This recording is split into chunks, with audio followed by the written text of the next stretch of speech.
just looking back to both your talks, I see really some connections. For example, you both had, in a way, performative handlings of role models, which are difficult or which pose tensions. Yeah, so you have the female role model from a traditional background, especially under religious governing norms on the female body and so on and role, and of course in the hip hop rap context, you have those immoral role models with everything that you highlighted, Joe, like the monetary aspect and the violence aspect and so on.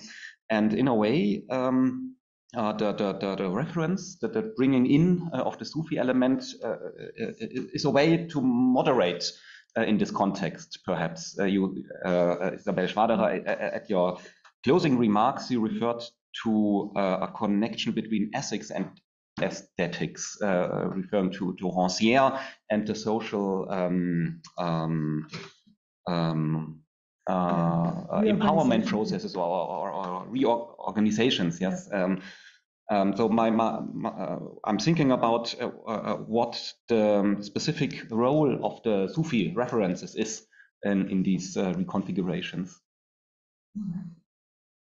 Would it also be the same if you had other references you could just put in other? So yeah. Yeah. How is, for example, the Sufi tradition empowering those people in the post-colonial or Afropolitan context, and in the Pakistan context of gender issues, for example? Yeah. Who should start? As you like. Thank you. Thank you for your really important remarks. Thank you very much that you made my thought clearer to me than it was before. Indeed. It is a tricky question. What is actually Sufi in the Sufi Kathak? So when I spoke to a Pakistani friend who has a very traditional madrasa upbringing, and she's a theologian, she said, no, this is not religious at all, because we do have our dance traditions in shrines, which is called damal, where the men and women perform ecstatic dances, and but it's a very communitarian thing, and everything what we relate to Sufi Kathak is on a stage. So of course the connection is kind of metaphorical also, and so what I believe is that Sufism for those Kathak dancers serves as a system where they can relate to, and where they can also have some sort of, yes, as you said, empowerment and legitimization of what they are doing, because they are doing actually, they are inflicting a lot of borders. It's not only about dancing on a stage, it's also about leaving Pakistan and showing dances worldwide. It is about fusion, because let's say, at least in the Indian context, the arts are very circumscribed, and it's kind of a no-go to do fusions, and it's really rare. So those Kathak dancers who have been raised in London and have been working on an international stage, so they have more license to step out. So I think it's all this conglomeration of different things that they can develop by pointing at a tradition which is actually not there anymore. But by alluding to it, they have more social acceptance. So maybe just as an attempt to do that. Thanks. Sure. If you like. Yeah, that's a very important question, and in the longer version that I intended to talk to present, and then I ran out of time. I present more stories about how the mystical element is extremely important to their identities and to their experience, and even to their public persona, because having the mystical element and combining it also with the kind of what you could call legal traditionalist element, it kind of allows people to say, I'm grounded in the earth, I'm connected to the sky, I'm not out there just floating around in mysticism. I have, I'm connected to this tradition of practice where we're following the sunnah of the prophet, we're praying 5 times a day, plus all the nawafil if we have time. We're doing this dhikr practice. We're not just making things up as we go along. But the Sufi tradition also allows them a certain amount of flexibility to say it's not just about the rules. And so it allows them to distance themselves from kind of more rules-based Salafi practice, and to say there's more meaning to it. If you open your eyes, you can see. And also this is, I think also in this modern era, a lot of people do have this, there is a kind of hunger for something that is not, just this exterior dhahir world that we see. There's a hunger for kind of this mystical understanding. What is the reality behind all this stuff that we're seeing? And that's why the Tijaniya is really connected to a lot of people in that way, because it provides a way of looking at the world and experiencing it that goes beyond the kind of modern, just materialist way of looking at the world. And so all of them told me stories about dreams they've had, where one of them told me that when he was doing his tarbiyah, he woke up and went to see the sheikh, and the sheikh said, so what did you think about the lecture I was giving you? And he said, what lecture? And then he remembered, oh, I dreamed that he was giving me a lecture last night. And he said, yeah, well, I hadn't quite finished the thought, but let me finish the thought here. So how I alluded to this and this, this is also, and the same one told me that the sheikh's father had told him, bring a message to my son. And he said, I'm his father. And he's went and asked somebody, is this his father's name? Is this what does he look like? Oh yeah, this is him. And then he brought the message to the sheikh from his deceased father. So you have all these experiences that confirm to them that they are on the right path, that the reality is what they're being taught in the tariqah. And this is very profound for them. And it's even their public persona is built around this idea that, we should try to get close to Allah, that love is the basic principle of the universe, especially love for the Prophet Muhammad. So these are things that really appeal to and it makes them appealing to a broad audience that doesn't want the same old, just like, well, you got to pray or you're going to hell, or or just basic materialism. It's a very appealing message for a lot of their viewers, even people who are not themselves really involved in Sufi practice. They just, it's a message that resonates. Mm-hmm. Thank you. I'm looking at the Zoom list of participants, and you can use the function to raise your virtual hand, and then we can take comments and questions from the online audience. But first, Sarah Kühn and Christian Zur. Okay, I did not see it. Okay, as you like. Who will go first? Okay. I have a question to Isabella about the gender aspect in the Kathak dance. From what I understood from the photographs that you showed, that the men performing the Kathak, they were wearing red. Is that right? I mean, because then, it would be kind of the red color that is also used, the Blanche color there, and they're the brides of God, and so you have, they are performing a female gender. If they were wearing predominantly red, then that would kind of be another aspect that would support the Sufi interpretation of the country. Yeah, definitely. I mean, maybe I was not really clear when I before, so because maybe it sounded that I think it's not religious. Actually, all the dancers speak of also religious experiences on stage. So it's a difficult mixture when you analyze it, because when they speak, they say, okay, when I'm dancing, then I'm just feeling this unity, and then I'm in myself and have this ideas. But on the other side, there's also the public who is watching it and maybe perceiving something. And additionally, Nika Chaudhry, for example, she in many interviews, she talks about her relationship to her Baba, to her spiritual master. And there are videos where she's in Pakistan, yeah, and she's walking to some shrine, of course, wearing the dupatta on her head and praying and offering flowers and all that, so performing these rites. Which means that it is something which has importance for them, But in the political context, a lot of what they're stating is an identity question. So who are we in Pakistan in confront to them in India? So it's a game of mirrors somehow. Yeah, so it's very difficult to unravel this thing. Yeah, I was just wondering the Sufi aspect in an Indian context. Did you come across anything? Because there's Michel Boivin who's doing, you probably know his research on Sufi groups who have a Hindu background in the Mumbai region and so on and so forth. So they come from Pakistan, but they took their Sufi traditions with them, but they're practicing Hindus. Yeah, so what I totally left out because there was no space at all.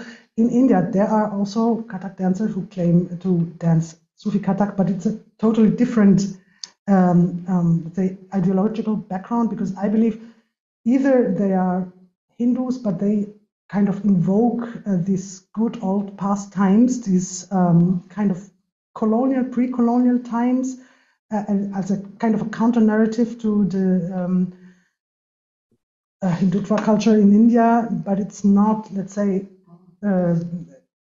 connected to activism. So it's so I have not analyzed that because it's really complicated even more. And of course, there are practicing Sufis in India, in Delhi. No, but I meant because it wasn't quite clear whether they are, because they're Kathak dancers, whether they had a Muslim or a Hindu background.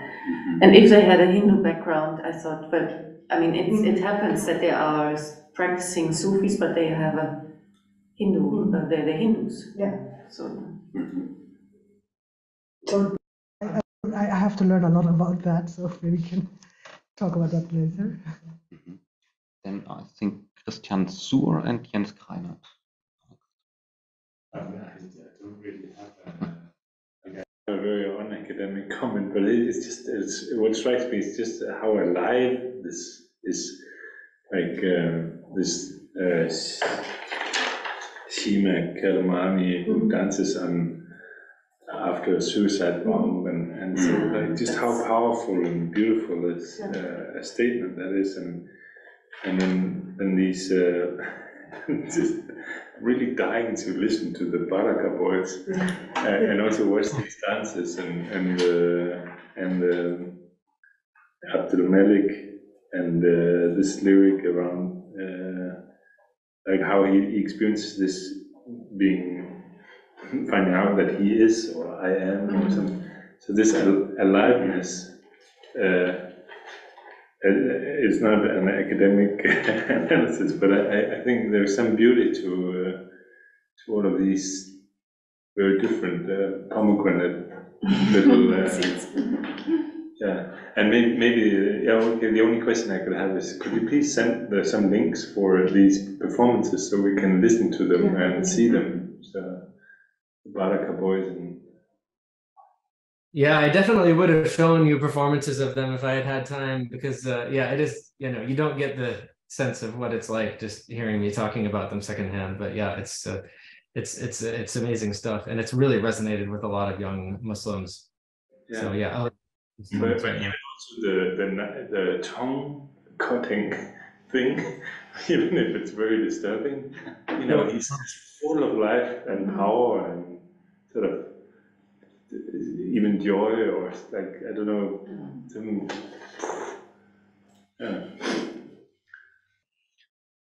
Jens Kreinert.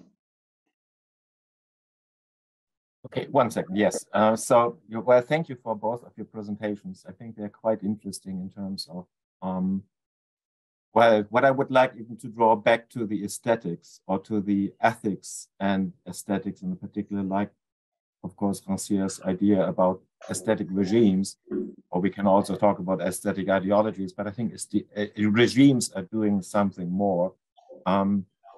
And what I would like to and I think just even the desire to share these films and to see these bodies being, let's say, performing particular forms of spirituality, and of course the materiality of this is quite interesting. It's more of a comment, but it's not just the circulation of images or films, but also the circulation of emotions, or motions and emotions, if you want. Meaning that is the specific, and I think, Joseph, you had, let's say, the reference, the idea of what was it? Now I'm here blanking on you said the beauty and the, let's say, goods to navigate, and of course, as, let's say, having a refined approach to aesthetics, meaning it's not just the beauty, but of course I get the point that this is a navigation of different, as I would say, sensory scapes, using a little bit of Apodurai here.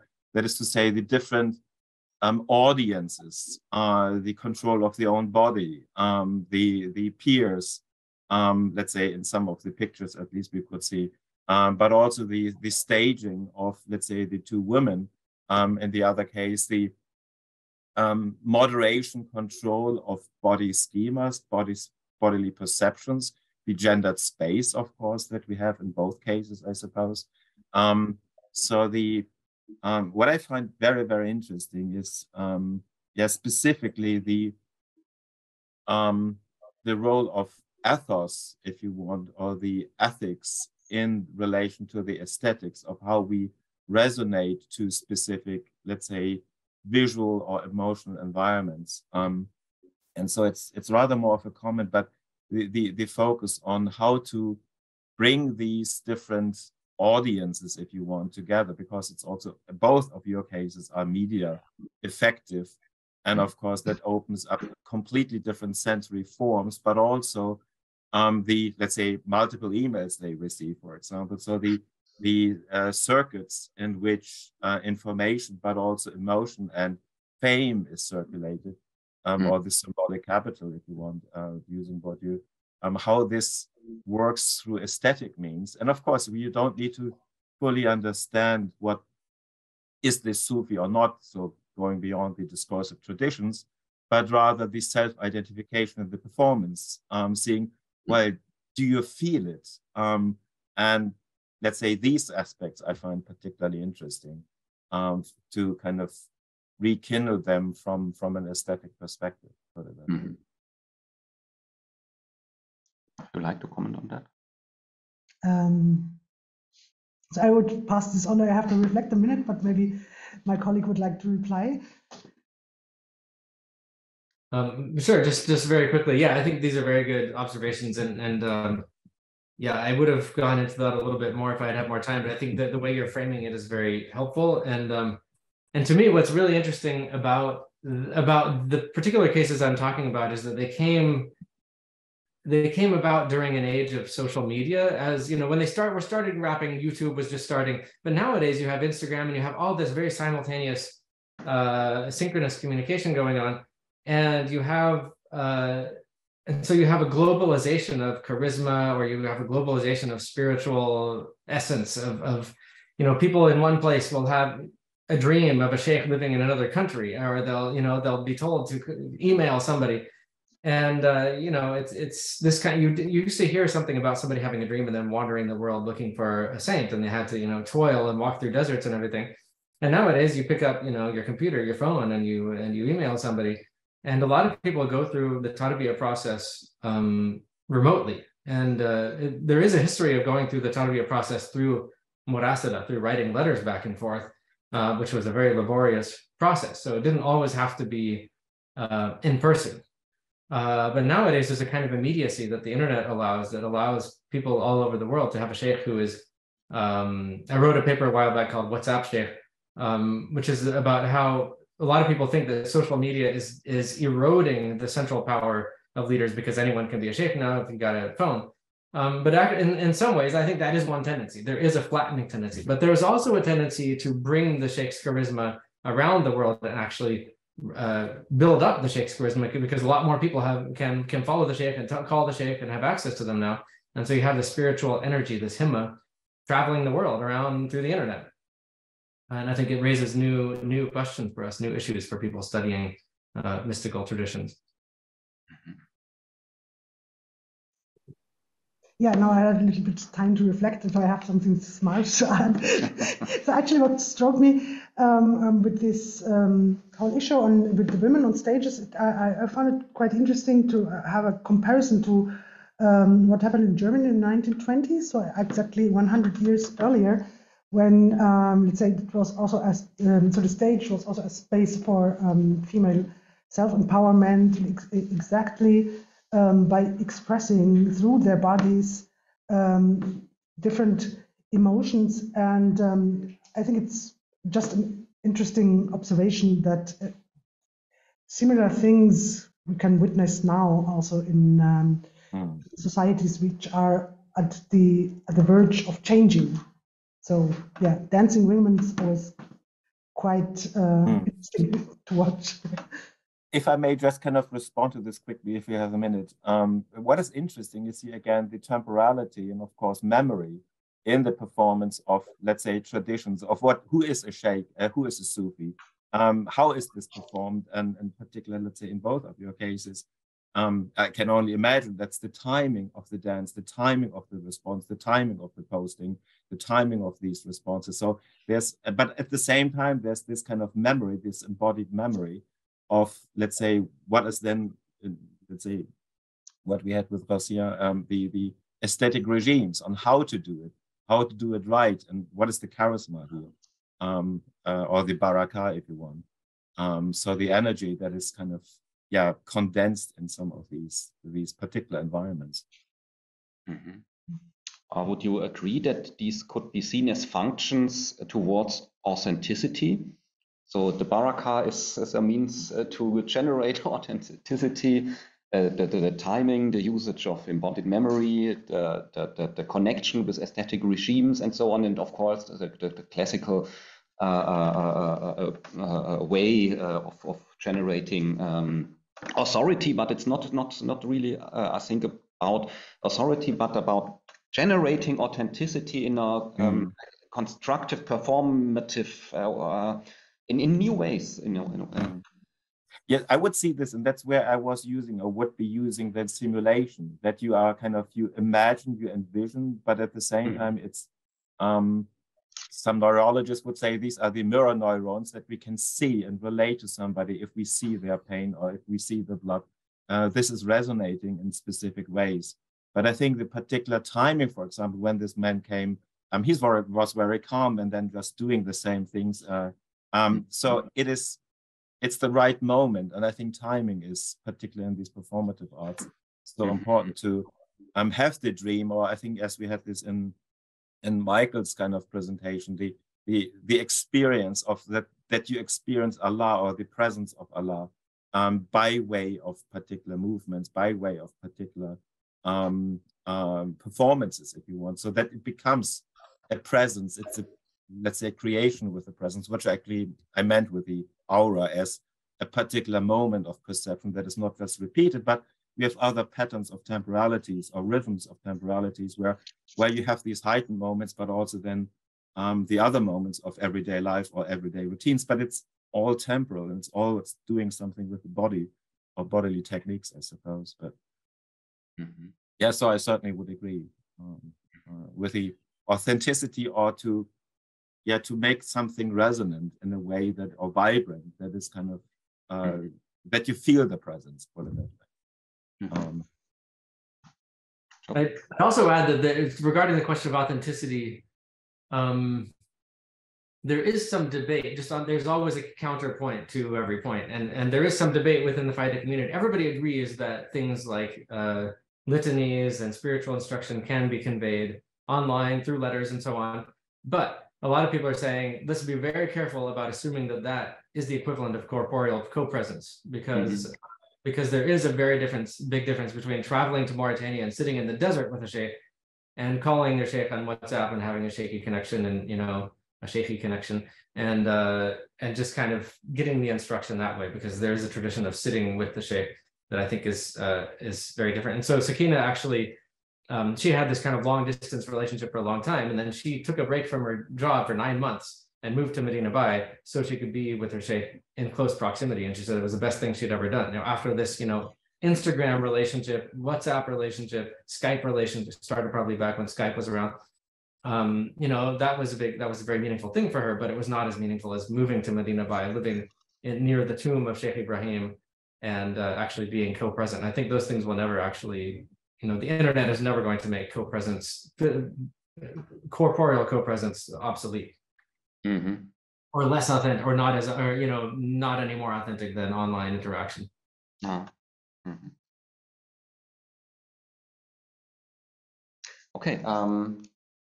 If you have more comments or questions, also from the online audience, signal it now. I was almost tempted to say some, let's say, particular when it comes to the moment of authenticity. I think we are changing also our techniques of imagination, or to envision being present. I think Birgit Meyer was working on the aesthetic formations, in particular the use religion as media, and the particular forms in which, of course, it is something different, but maybe nowadays we would use, let's say, as we have seen this in the other video clip, that people are taking, let's say, using their own phone, and you're not the only one who's being recorded, but you also are recorded as part of the environment. And so how present are you? Or what is then the moment of the presence when I how to put it, when I dealing with the camera, I'm dealing with the camera and not, let's say, observing or participating in different. So there are always these different aesthetic techniques, or what, let's say, Schiller would call the aesthetic of the senses, of how we zoom in, how we navigate, and how we perceive, or what do we perceive and can we perceive. I think it's also then the tactile form of, let's say, how do we feel the presence or the connectedness. And of course, I think we can also do this through media to some degree, at least.